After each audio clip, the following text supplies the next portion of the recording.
Eu não devo ter tomado mais do que uma taça de vinho.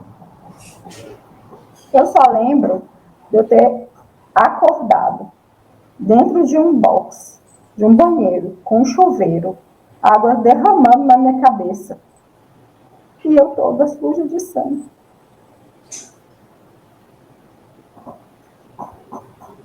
Quando eu fui embora para casa, eu nunca vou esquecer disso. Eu cheguei e sentei debaixo do pé de goiaba. Eu amava aquele pé de goiaba branco. Eu nem entrei dentro de casa. Eu sentei ali embaixo. E minha avó veio ao meu encontro no quintal e falou comigo assim, ela me chamava de Ninha. Ela falou comigo assim, Ninha, mulher é que nem uma taça de cristal. Ela pode trincar, mas ela nunca vai deixar de ser uma taça de cristal. E você nunca vai deixar de ser minha menina. Ou seja, ela já tinha entendido o que tinha acontecido, só que eu não lembrava. Eu não lembrava. Eu não sabia o que tinha acontecido comigo e eu tinha medo até de perguntar para ele.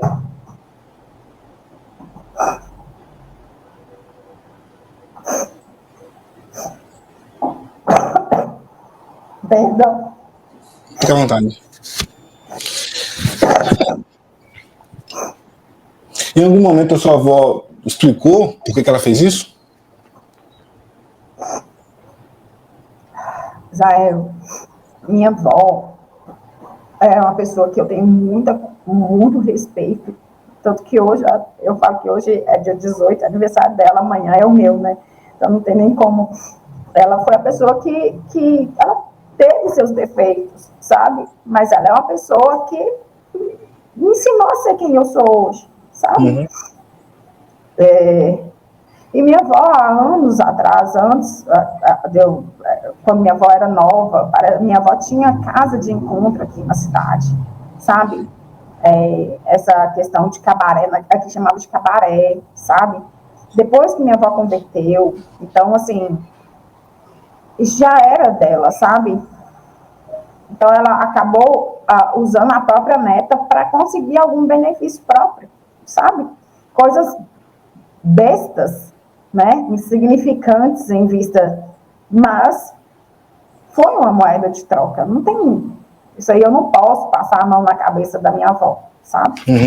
A respeito dessa situação.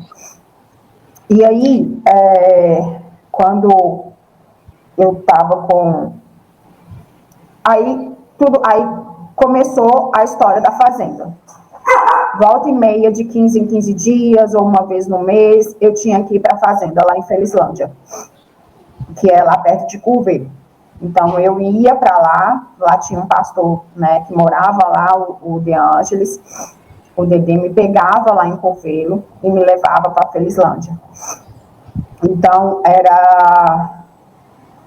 era mais uma situação de que eu tinha que ceder, né? Tinha sempre que estar ali cedendo e disponível. Então, quando eu fiz 16 anos, quase próximo, 16, minha avó faleceu. Foi quando o Mário falou assim, eu vou te trazer aqui para Belo Horizonte. Israel, meu irmão mais velho, já era noivo. No dia que vó faleceu, no outro dia, Betinho pegou as coisas dele e foi morar com o Gutinha, foi morar com minha cunhada e casou com minha cunhada. Meu irmão mais novo, até hoje, é perdido, sabe? Assim, eu falo que ele não tem contato com a família, sabe? Uhum. E eu ia fazer o quê? Eu me senti, eu falei assim, ou eu vou, ou então eu vou morar onde? Eu vou fazer o quê? Os tios que nem visitavam a avó, entrando dentro da casa, pegando as coisas, sabe? Uma confusão, e eu olhando assim, vendo aquilo, tudo material, coisa velha, e o povo brigando por causa daquilo. Aí eu aceitei ir, e fui para Belo Horizonte. Aí, nessa altura, os seus irmãos sabiam do que acontecia? Ninguém sabia. Só sua avó? Ninguém sabia. Ninguém sabia. E outra coisa, você falou que você começou a ir para a fazenda de 15 em 15 dias. As relações que aconteciam, você já estava consciente, aí você já sabia do que você estava fazendo, ou o que ele estava fazendo com você? Então, Israel, o que acontecia? Sabe aquela pessoa necrófita? Aquela pessoa que fica parada? Eu me lembro assim. Como se eu não tinha reação. Eu não tinha reação. Tanto que isso impacta até hoje na minha vida, no meu relacionamento. Sabe? Então, para mim, na minha cabeça, eu sempre coloquei que na minha cabeça eu era virgem, porque eu não perdi minha virgindade com a pessoa que eu queria. Uhum. Então, eu sempre trabalhei isso na minha mente desde novinha. Independente, essa pessoa não tem um espaço na minha mente nem no meu coração como uma pessoa que eu quis. E que era uma coisa que eu queria fazer, que não era. Mas todas as vezes que você ia para a fazenda, as relações aconteciam.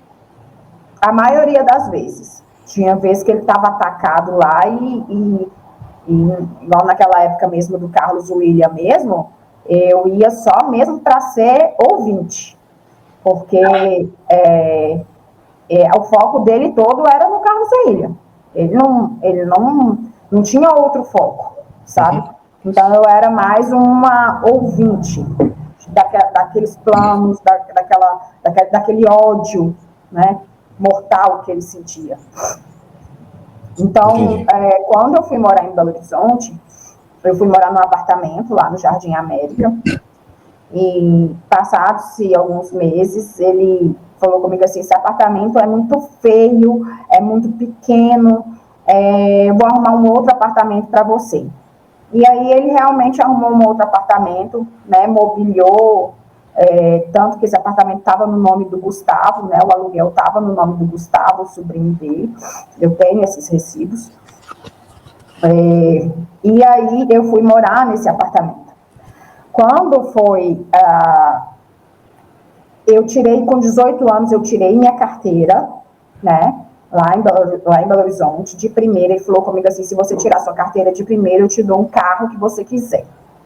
E eu queria muito um Celtinha preto, e você vê a ambição da pessoa, né?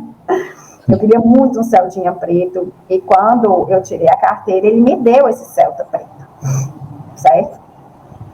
E aí, um belo dia, ele chegou para mim e falou comigo assim: eu vou precisar fazer umas viagens, e eu preciso que você vá para Bauru e fique com o Celso e com a Eva lá em Bauru. Eu falei com ele assim: mas por que eu vou para Bauru se eu tenho minha casa? O que eu vou caçar em Bauru? Maria, nessa altura do campeonato, ele já era casado? Ou ainda era casado? Não. Era solteiro. Solteiro. E aí, ele falou comigo que eu tinha que ir para Bauru. E eu fui para Bauru. Só que antes disso, que eu te falei que ele estava muito agitado, agressivo, por causa daquela questão do Carlos William, né? Do Carlos William não ter renunciado, veio também a questão da 107, da Rádio 107, aquela confusão toda. Ele estava muito perturbado. E aí ele foi e falou comigo para mim ir para Bauru. Eu peguei e fui para Bauru. Quando chegou lá, ele alugou um carro para mim. Eu fiquei com o carro lá, né, até mesmo para me ter mobilidade. E aí, passaram-se mais ou menos uns 15 dias, o Celso falou comigo assim: agora, o Mário falou que agora você já pode voltar para sua casa. Eu peguei o avião e voltei para minha casa. Tô lá na minha casa, o Mário entra com o Celso dentro do apartamento. Ele quebrou um dente meu.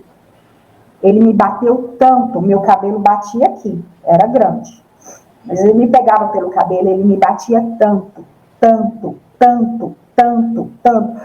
Só uma observação: quando eu cheguei em casa, meu carro não estava na garagem do prédio. Meu carro não estava